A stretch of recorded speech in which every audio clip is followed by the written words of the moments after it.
할렐루야, 할렐루야, 감사합니다. 우리 함께 가리라. 이 함께라는 이 말이 너무 은혜가 되고 힘이 되는 단어입니다. 주님이 나와 함께 하신다는 것이 얼마나 힘이 됩니까? 누군가 나와 함께 한다는 것이 얼마나 힘이 됩니까? 우리 성도는 함께 하도록 하나님이 부르신 공동체인 줄로 믿습니다. 서로 진심으로 우리 옆에 분들 축복을 하면서 우리 인사를 나누겠습니다. 축복합니다. 이렇게 인사하십시오. 우리 함께 갑시다. 말로만 함께 가면 안 돼요.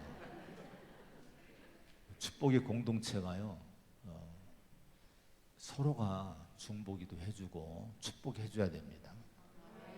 저 이번에 한마디씩 하는데요, 진심으로 오래 기도하지 않아도 돼요. 그냥 하나님 이분을 축복해 주옵소서. 옆에 분들을 정말 주의 이름으로 축복하는 기도를 한번 한마디씩 해드리기 바랍니다. 자, 시작.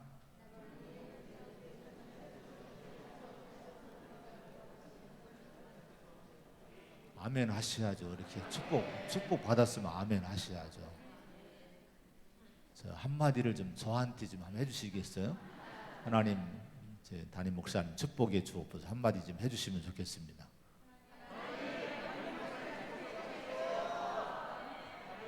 근데 마스크를 써서 하는지 안 하는지 제가 모르겠어요. 음성이 좀 이쪽에 많이 들렸는데 이쪽은 좀 안 들렸는데. 감사합니다. 우리 주님이 바리새인의 지도자 집에 초청을 받아 가셨죠. 좋은 의도로 주님을 초청한 것은 아니라고 지난주에 함께 나눴는데, 어쨌든 그 자리에서 안식일에 대한 교훈, 또 겸손에 대한 교훈 등 여러 가지 교훈의 말씀을 하셨습니다. 자, 오늘은 15절에 보면 함께 먹는 사람 중에 하나가 하면서 그 자리에서 또 교훈을 하시는 그런 이 내용이 오늘 읽은 본문 가운데 나와 있습니다. 한번 15절 16절의 말씀을 한번 같이 봉독을 하겠습니다. 시작. 함께 먹는 사람 중에 하나가 이 말을 듣고 이르되 우리 하나님의 나라에서 떡을 먹는 자는 복되도다 하니, 이르시되 어떤 사람이 큰 잔치를 베풀고 많은 사람을 청하였더니. 오늘 이 말씀의 계기는 이 바리새인이 함께 먹고 있던 바리새인 중에 하나가 하나님의 나라에서 떡을 먹는 자가 복됩니다 라고 하는 얘기를 듣고 이제 교훈을 시작을 했는데, 이것은 유대인들이 우월감 가지고 우리가 하나님 나라에 복된 사람들이지 않습니까? 라는 뜻으로 얘기를 했다고 많이 해석을 합니다. 그러나 어쨌든 이제 오늘은 전도에 대한 부분에 초점을 좀 맞춰서 이 말씀을 함께 나누어 보고 은혜를 받으려고 합니다. 여기 비유의 말씀을 주님이 하셨는데, 비유 말씀 가운데 큰 잔치 비유를 하셨어요. 16절에 어떤 사람이 큰 잔치를 베풀고 많은 사람을 청하였다, 이렇게 말씀을 합니다. 여기 큰 잔치는 하나님 나라의 잔치를 말합니다. 하나님은 큰 잔치를 준비해 놓으시고 유대인들 초청을 했고, 또 모든 열방의 이방인 모든 사람들을 그 잔치로 초청을 하시고 있습니다.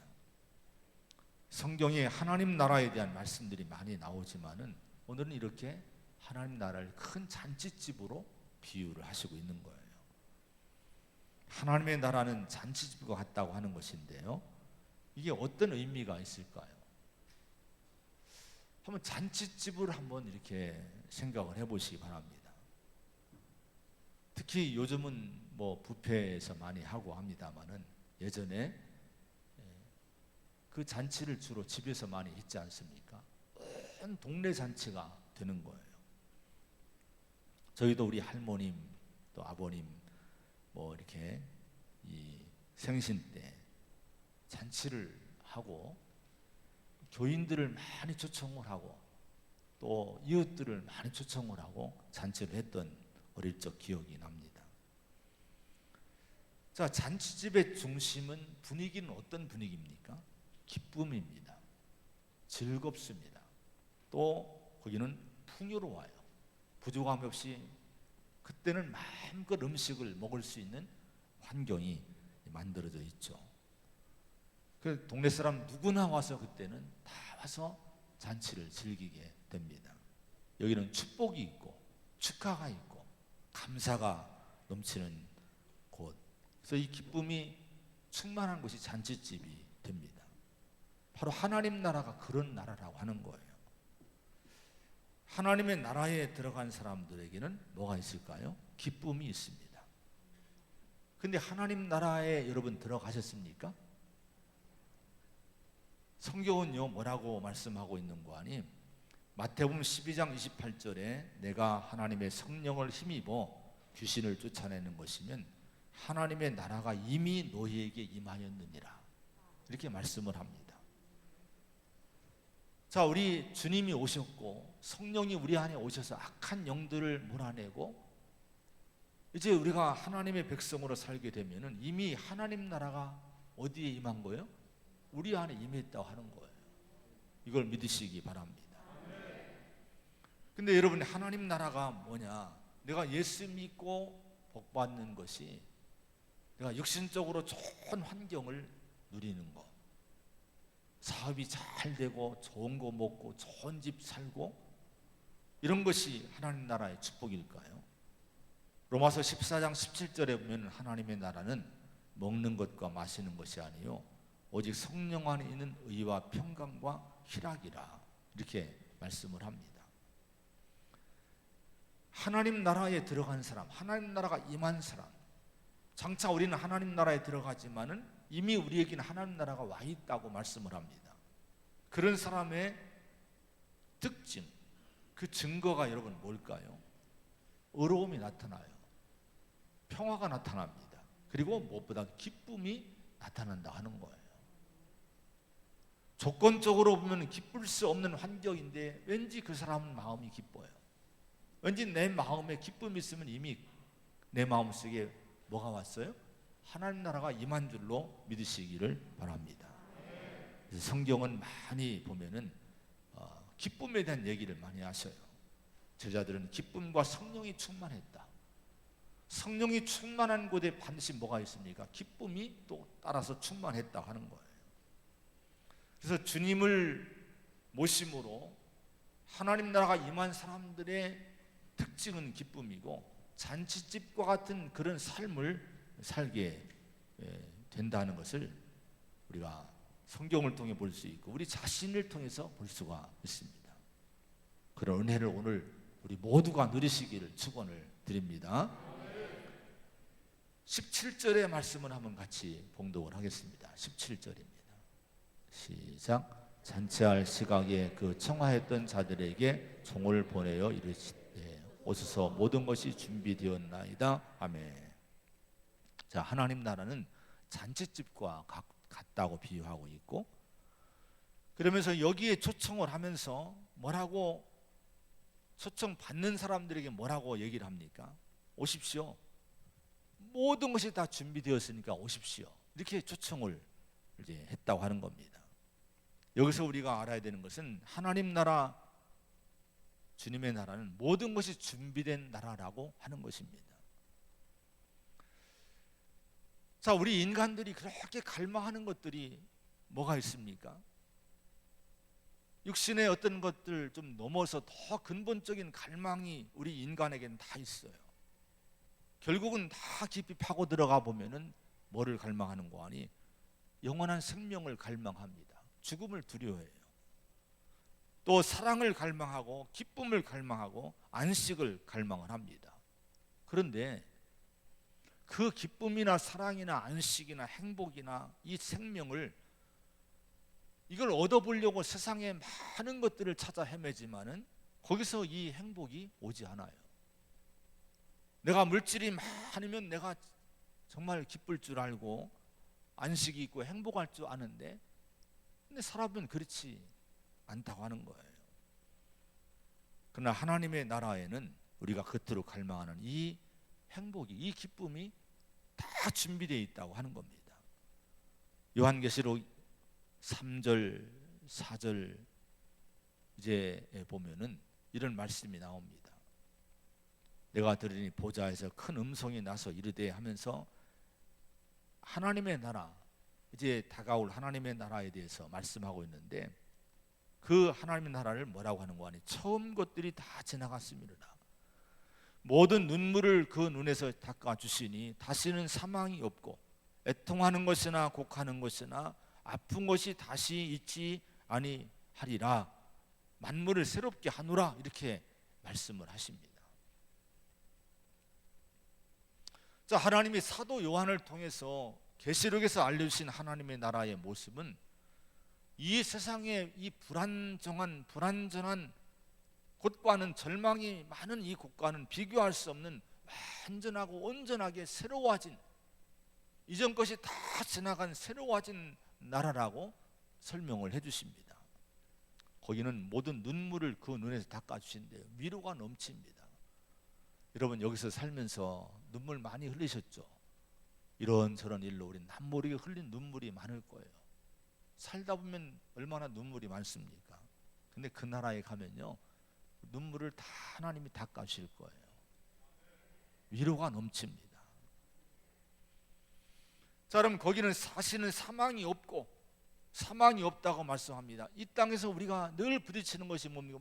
모든 인류는 다 이 사망의 문제, 죽음의 문제, 이것 때문에 다 인생이 걸리고 슬픔이 있고 고통이 오고 낙심과 두려움이 옵니다. 근데 거기는 사망이 없어요.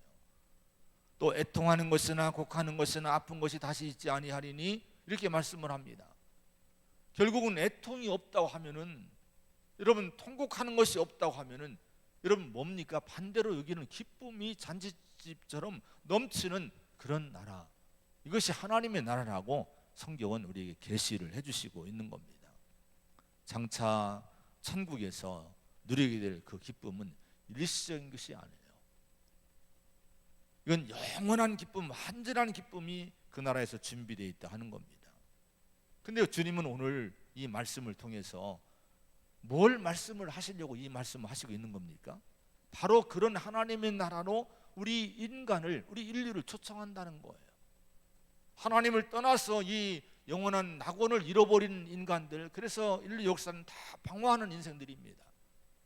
늘 눈물과 사망과 애통과 고통 속에서 헤매는 이 기쁨이 없는 이런 인류, 이런 인생들을 하나님은 그 나라를 다 준비해 놓으시고 우리를 초청하고 있다고 하는 거예요.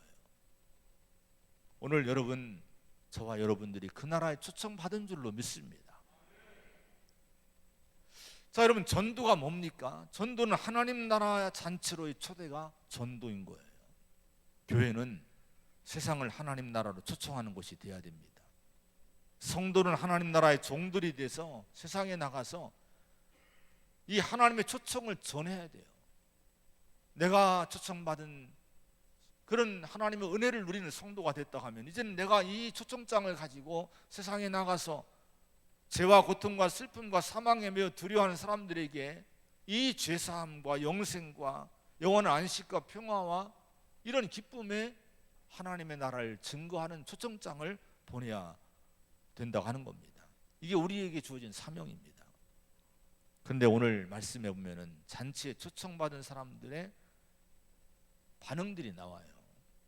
18절, 19절, 20절의 말씀 같이 한번 또 봉독을 해봅니다. 시작. 다 일치하게 사양하여 한 사람은 이르되 나는 밭을 샀음에 아무래도 나가 보아야 하겠으니 청컨대 나를 양해하도록 하라 하고, 또 한 사람은 이르되 나는 소 5 겨리를 샀음에 시험하러 가니 청컨대 나를 양해하도록 하라 하고, 또 한 사람은 이르되 나는 장가 들었으니 그러므로 가지 못하겠노라 하는지라.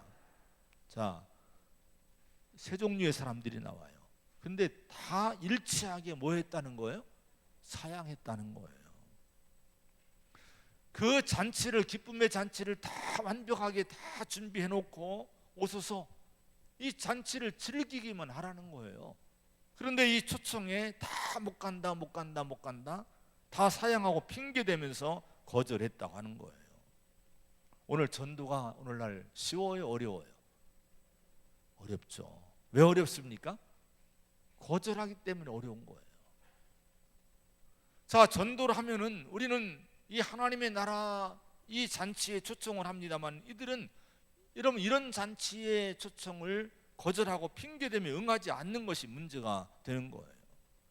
여기 초대에 응하지 못한 이유를 다 댑니다. 뭐 때문에 핑계대는데, 어쩌면 세상적으로는 이 이유가 합당할 수 있어요. 사업을 해야죠, 가정 돌보야죠, 내가 일을 해야죠.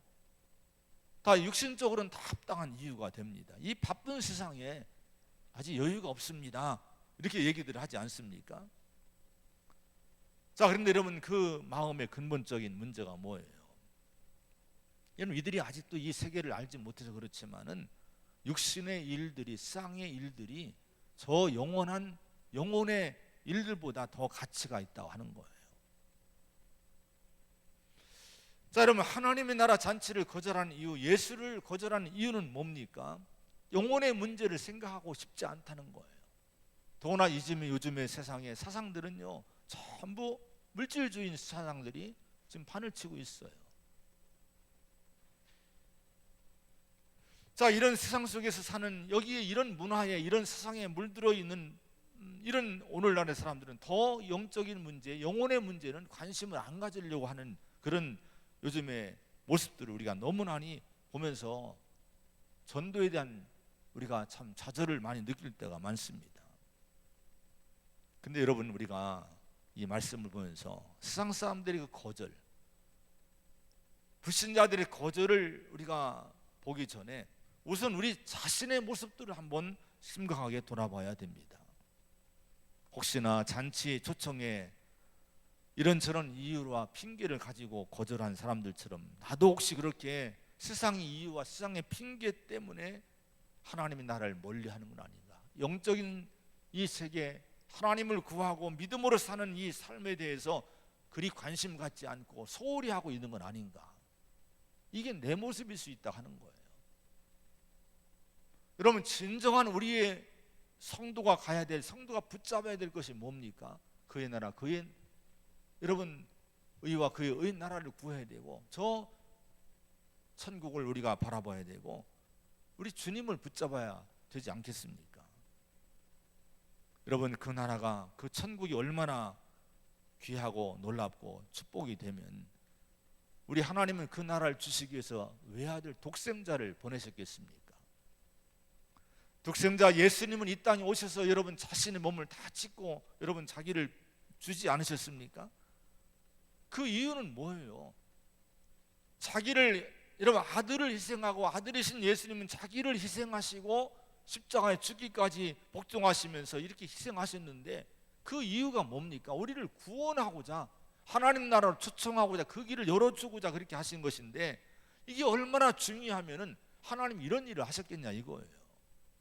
주님의 제자들은 이 나라를 전하려고, 이 천국을 증거하려고 목숨을 잃으면서 순교하면서까지도 이 복음을 증거를 했습니다. 얼마나 이 복음의 세계가 중요하냐 이거예요. 빌립보 3장 7절로 9절에 보면은 사도 바울의 귀한 고백이 나옵니다. 내가 무엇인지 내게 유익하던 것을 내가 그리스도를 위하여 다 해로 여길 뿐더러 또한 모든 것을 해로 여김은 내 주 그리스도 예수를 아는 지식이 가장 고상하기 때문이라. 내가 그를 위하여 모든 것을 잃어버리고 배설물로 여김은 그리스도를 얻고 그 안에서 발견되려 함이니, 이렇게 말씀을 합니다. 자, 사도 바울이 육신적으로 유익하다고 생각했던 것들을 예수님 만난 다음에 이걸 해로 여기고 배설물처럼 내려놨다고 얘기를 합니다. 이분이 바울이 예수님 만나기 전에 추구했던 일들이 많아요. 근데 이런 것들을 전부 내려놨대요. 그 이유를 밝히는데요, 그 이유는 내가 그리스도를 얻기를 원해서 그랬다는 거예요. 여러분, 그리스도를 얻기를 원했다고 하는 것이 뭡니까? 예수님을 통해 주신 하나님의 은총, 하나님의 은혜, 여러분 구원, 하나님 나라, 이 하나님의 평화, 이 기쁨을 얻으려고 세상에 육신적으로 추구하던 모든 것들을 다 배설물처럼 생각하고 내려놨다는 거예요. 그러니까 여러분, 바울은요, 예수님 만난 다음에 인생의 우선순위를 정한 거예요. 내가 예수님을 잘 믿고 은혜를 잔치집에 하나님 나라의 잔치를 누리는 성도가 되려면요, 인생의 우선순위가 정리가 돼야 됩니다. 이게 안 되면요, 교회 나와도 신앙생활해도 그 기쁨을 못 누려요. 여러분, 정말 인생의 우선순위가 정해지기 바랍니다. 다 버리라는 것이 아니에요. 내가 사업하지 말라는 게 아니에요. 공부하지 말라는 게 아니에요. 가정생활 하지 말라는 게 아니에요. 자, 그런 걸 하지만은 여러분, 그것보다 더 먼저 우선순위에 둘 것이 뭐냐? 하나님과의 관계라는 거예요. 믿음의 삶이라고 하는 거예요. 내가 믿음 생활, 하나님과의 관계가 잘 되고 그리스도를 진정으로 얻고 주님이 내 안에 있는 삶을 산다면 그때부터 그 삶으로 가정을 가고 그 삶으로 사업하고 그 삶으로 인생을 살 때 여러분, 세상이 달라 보입니다. 새로운 기쁨과 축복이 거기에 누려지게 되는 거예요. 여러분, 우선순위가 정리가 잘 되기를 축원을 드립니다. 오늘 자신의 초청에 대해서 핑계를 대며 거절한 사람들에 대해서 주인이, 이 초청한 사람이 분노합니다. 21절의 말씀 한번 같이 보겠습니다. 21절입니다. 시작. 종이 돌아와 주인에게 그대로 고하니 이에 집주인이 노하여 그 종에게 이르되 빨리 골목으로 나가서 가난한 자들과 몸 불편한 자들과 맹인들과 저는 자들을 데려오라 하니라. 집주인이 노했대요. 공동번역에 보니까 대단히 노하여 엄청나게 아주 분노, 화를 냈다 하는 거예요. 마태복음 22장 7절에 보니까 임금이 노하여 군대를 보내어 그 살인한 자들을 진멸하고 그 동네를 불사르고 이렇게 말씀을 합니다.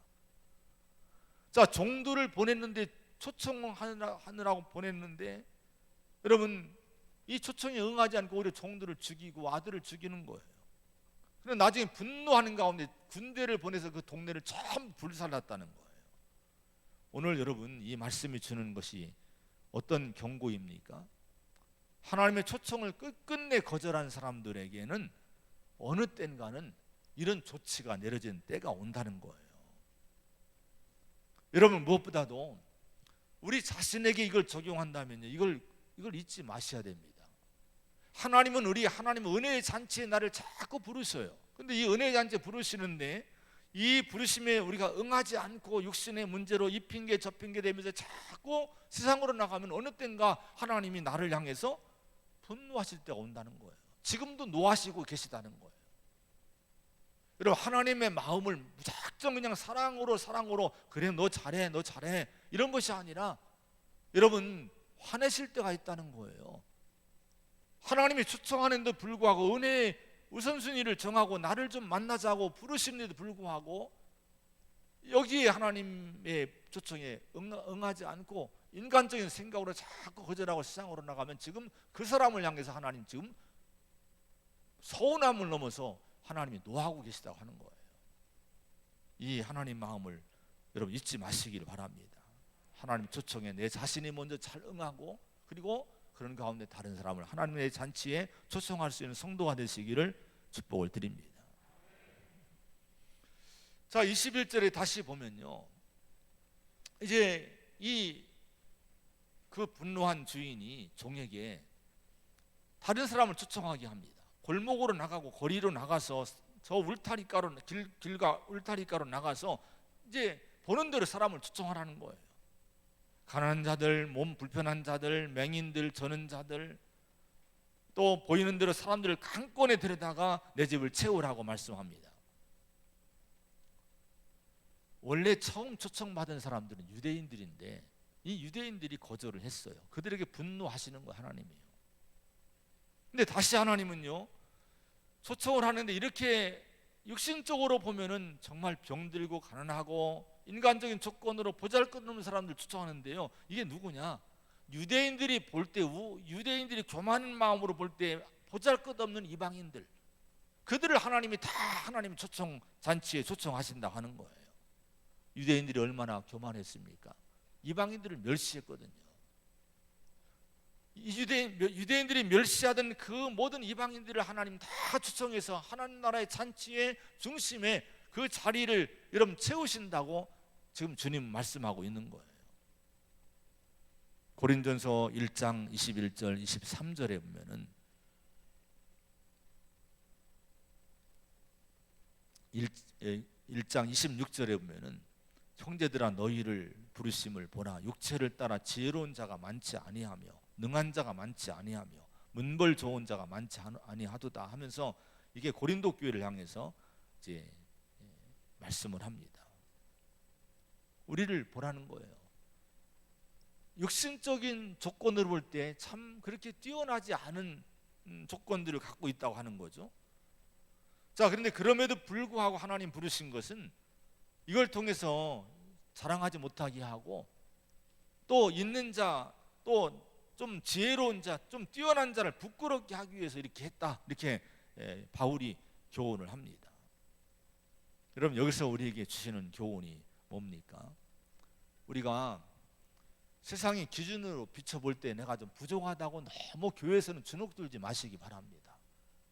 하나님의 나라는요, 육신의 조건으로 사람을 평가하는 곳이 아니에요. 내가 있다고 부족하다고 멸시받는 것이 아닙니다. 여러분, 어떤 조건이든지 아멘하고 하나님 말씀에 하나님 초청에 아멘하고 여러분 응답하고 오면 그 사람은 누구든지 있는 사람이든 없는 사람이든 중요한 것은 뭔고 하냐, 하나님 초청에 아멘하는 사람, 은혜를 갈망하는 사람입니다. 그런 사람은 하나님 나라의 잔치에 그 자리에 누구나 다 참여할 수 있다고 말씀하고 있는 거예요. 여러분, 여기 오늘 본문에 가난하고 몸 불편하고 맹인, 저는 자들 이런 말씀이 나오죠. 근데 메시지 성경에 보니까요, 이렇게 번역을 했어요. 제대로 된 식사가 필요한 사람들, 소외된 사람들, 불쌍한 사람들을 데려와라, 이렇게 번역을 했더라고요. 저는 이 번역을 보면서 마음에 파득 깨달아지는 것이, 제대로 된 식사가 필요한 사람들, 이 말씀이 마음에 와닿는데요, 이게 뭘까요? 내가 여러분 굶어 보세요. 제대로 먹지 못해 보세요. 그러면요, 잔치집이요 사모가 되고요, 어떡하든지 그 잔치집 가서 그걸 많이 먹고자 갈망이 있어 오지 말라고 해도 찾아갈 거예요. 오늘 우리가 여러분 은혜에 대한 갈망이 있어야 됩니다. 하나님 나라에 대한 갈망이 있어야 돼요. 이 갈망을 여러분 갖고 하나님을 찾는 자들은요, 하나님 나라 잔치의 풍성함을 누릴 줄로 믿습니다. 근데 오늘 문제는 우리가 너무 세상에 배불러 있다 보니까 이 육신의 배부름에 속고 있는 거예요. 이게 행복인 줄 알고. 근데 이게 행복이 아니에요. 육신에 배부르다고 육신거리를 많이 채워졌다고 여러분 내 영혼이 채워진 것이 아닙니다. 오히려 더 영혼이 더 권고할 수 있고 더 배고플 수 있는 거예요.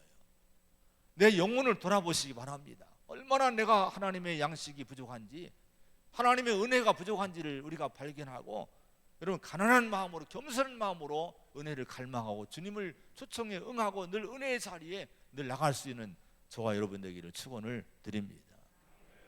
할렐루야. 자, 22절의 말씀 한번 같이 봉독을 합니다. 22절입니다. 시작.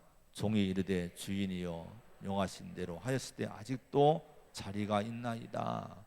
우리 주변을 보십시오. 이 교회 자리가 있어요, 없어요? 아직도 자리가 많이 남아 있어요. 이 좁은 자리인데 꽉 차야 뭐 600명, 뭐 700명 앉을 수 있다고 그러시대요. 근데 아직도 이 자리가, 이 교회가 몇 년 됐습니까? 이 교회 건축한 지 몇 년 됐습니까? 아직도 이 자리가 이렇게 비어 있다고 하는 거예요. 이건 뭡니까? 여기 채워져야 된다 하는 거. 이건 우리의 사명인 줄로 믿습니다. 여러분 태안만을 보시기 바랍니다. 뭐 세계를 안 봐도 괜찮아요. 이 태안 읍내만 봐도요, 믿지 않는 사람들이 너무 많습니다. 하나님을 모르는 불신자들이 너무너무 골목골목에 많은 거예요. 이런 사람들이 남아있는 한 끝까지 우리는 전도하고 초청하고 하나님의 교회 하나님 나라를 채워야 될 줄로 믿습니다. 그런데 불신자들을 초청함으로 하나님 나라로 교회가 인도하려면 교회가 한 가지 중요한 것이 있어요. 교회가 잔치집이 돼야 되는 거예요. 하나님 나라가 잔치집이라고 하지 않았습니까? 그러면 그 하나님 나라 잔치집으로 초대하려면 이 교회도 여러분 하나님 나라 예표가 될 수 있는 모습이 갖추어져야 되는 거예요. 잔치집이라고 하면서 교회 와보니까 웬 걸 잔치집은커녕 썰렁하고 아무것도 없고 받아갈 것도 없고 이런 환경이라면 누가 여러분 하나님 나라를 믿겠습니까? 하나님 나라를 증거하고 보여줄 수 있는 여러분 풍성한 거 준비되어야 되는 게 뭡니까? 돈이 아니에요. 물질이 아니에요. 사랑이 넘쳐야 됩니다. 의로움이 넘쳐야 됩니다. 평화가 넘쳐야 돼요. 기쁨이 넘쳐야 돼요. 여러분 축복과 축하가 감사가 넘치는 이 교회가 되어야 됩니다. 잔치를 준비해 놓은 다음에 오늘 보니까 초청으로 가지 않았습니까?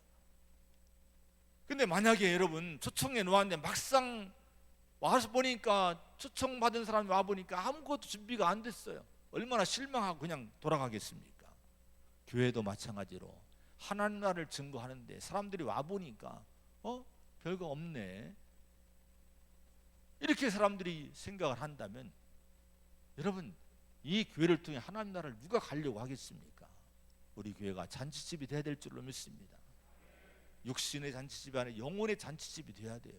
세상이 없는, 세상 사람이 갖지 못한 이 영혼의 그 기쁨과 성령의 9가지 열매를 배웠지만 그 9가지 열매들이 주렁주렁 맺혀 있어서 누가 와도 이 교회는 은혜롭고 정말 세상에서 보지 못한 아름다운 모습이 있구나, 여기에 정말 사람들이 기대감을 갖고 이 교회의 영혼을 맡길 수 있는 교회가 되어야 될 줄로 믿습니다. 23절의 말씀을 봉독합니다. 23절입니다. 시작. 주인이 종에게 이르되 길과 산울타리로 가서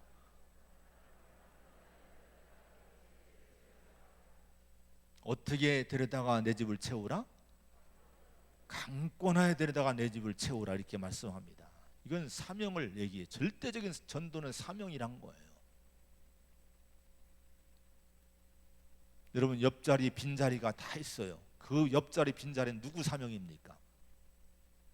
누구 사명이에요? 내 사명인 거예요. 따라합시다. 오른손 가슴에 내 사명이다. 내 사명입니다. 주님, 이걸 아셔야 됩니다. 주님이 말씀하시는, 지금 여러분 모두에게 말씀하시는 거예요. 지금 나가서 사람을 강권에 데다가 이 자리를 채우라고 주님 말씀하고 있는 거예요. 자, 그런데 여러분 이 강권하여 데려오라고 내 집을 채우라고 하는 말씀을 오해하면 안 돼요. 강권하라고 하니까 이 말 그대로 하면은 억지로라도 데려오라, 뭐 때를 써서 데려오라, 이런 말씀의 의미가 됩니다만 이 말씀의 깊은 의미는 그런 것이 아닙니다. 끝까지 설득하라는 거예요. 인내하라는 거예요. 참고 인내하며 설득해서 그 사람의 마음을 녹여서 결국은 전도해 오라는 거예요. 할렐루야.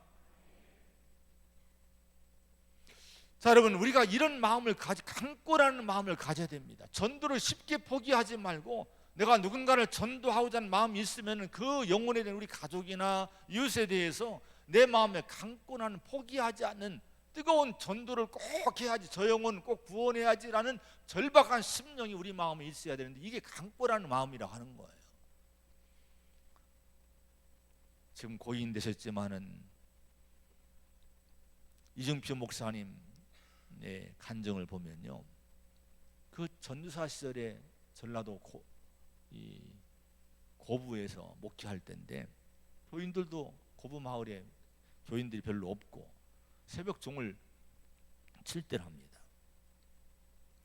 근데 새벽 종을 칠 때인데 이분이 한 번은 새벽종을 댕그렁 치는데 마음이 뜨거워지는 거예요. 이게 종소리가 지금 하나님의 부르심의 소리, 지금 불신하고 예수 믿지 않는 저 죽어가는 영혼들을 구원하기 위해서 초청하고자 원하시는 하나님의 간절한 그 소리, 마음으로 그 마음에 들려온 거예요. 종을 치면서. 그래서 그 마음에 감동돼서 한 30분을 땡그렁 치다가 그 자리에 그냥 무릎 꿇고, 종 밑에서 무릎 꿇고 눈물로 기도했답니다. 하나님, 이 마을 사람들, 이 고부 사람들 좀 구원해 주세요. 너무너무 이 불신자들이 많은데 하나님 안타깝습니다 하고 젊은 전사가 무릎 꿇고 눈물로 기도했다는 거예요. 그런데 그 교회 밑에 누가 있었는가 하니 초등학교 교사 한 분이 살고 계셨답니다. 이분이 그날 새벽에,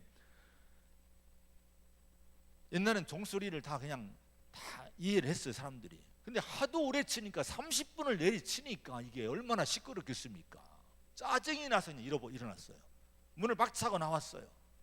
아니 도대체 무슨 종을 30분이나 치는가 하고 한번 좀 화를 내려고, 항의하려고 나온 거예요. 보니까 종 밑에서 그 전사가 무릎 꿇고 젊은 전사 울고 있는 거예요. 울고 있는 모습을 보니까 마음이 뭉클해진 거예요. 그때 뭐가 생각나는 거 아니? 이분이 어릴 때 주일학교를 다녔던 분이랍니다. 어릴 때 그 교회를 다녔던 그 생각이 나면서 이런 마음이 들더래요. 저렇게 종을 치다가 이 지역 마을 사람들을 구원하려고 안타까운 마음으로 울고 있는, 눈물 흘리는 저런 전도사라면, 저런 목회자라면 내가 한번 교회를 나가봐도 되지 않을까? 이런 마음이 들더라는 거예요. 그래서 그 다음 주일날 이분이요, 웃는 모습으로 교회를 쫙 들어오더라는 거예요. 그래서 이분이 신앙을 회복하게 됐습니다. 여러분, 제가 무슨 얘기를 하려고 하는 거 아니? 이 이중평 목사님이 그런 얘기를 하신 거예요. 전도자의 눈물 한 방울로도 한 영혼의 마음을 움직였고 구원을 했다는 거예요. 근데 그 눈물이 그냥 나옵니까? 내 남편을 위해서, 내 자식을 위해서, 여러분 이웃의 불신자를 위해서 내가 정말 기도할 때 눈물이 그렁그렁합니까? 언젠가 믿겠죠. 때가 되면 믿겠죠. 다 지 몫이죠. 이렇게 냉랭한 마음으로 그냥 우리가 지나치진 않습니까? 이건 강권한 마음이 아니에요. 진짜 강권한 마음은 너 교회 안 가면 안 돼. 여보 당신 안 가면 안 돼. 이런 식으로 하는 게 강권이 아니에요. 진짜 그 영혼을 사랑하는 마음으로, 마음의 애탄 마음으로 정말 그 앞에 눈물을 흘릴 수 있는, 포기하지 않고 사랑해주고 또 사랑해주면서 주님이 나를 위해 죽으셨더니 나도 그를 위해 죽으면서 정말 그 영혼이 불쌍해서 눈물을 흘릴 수 있는 그 마음이 강권하는 마음이라 하는 거예요. 그런 마음으로 채우라는 거예요. 그런 마음이 있으면 여러분 영혼들이 결국 엎드린다 하는 거예요. 마음이 열린다고 하는 거예요. 바라기는 우리 교회가 강권한 마음이 있기를 축복합니다. 그래서 이 지역을 복음화시키는 축복의 통로가 되는 우리 교회가 되고 여러분의 가정 되기를 간절히 축원을 드립니다. 기도하겠습니다.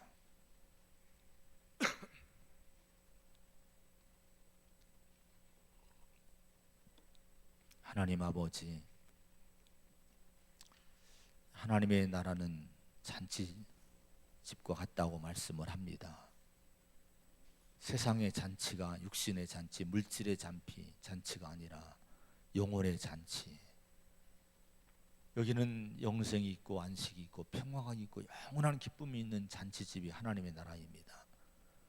이미 그 나라가 우리에게 왔고 우리는 그 나라에 초청받은 복된 성도가 됐음을 생각할 때 진심으로 감사를 드립니다. 그러나 오늘 내가 그 하나님 나라 잔치의 기쁨을 진정으로 누리고 있는지 돌아보게 하여 주옵시고, 누리지 못한다면 혹시나 내가 그 초청에 거절했던 사람들처럼 은혜의 자리를 너무 내가 이 핑계 저 핑계 거절하기 때문에 그 잔치를 못 누리고 있지 않은지 돌아보게 하여 주시옵소서.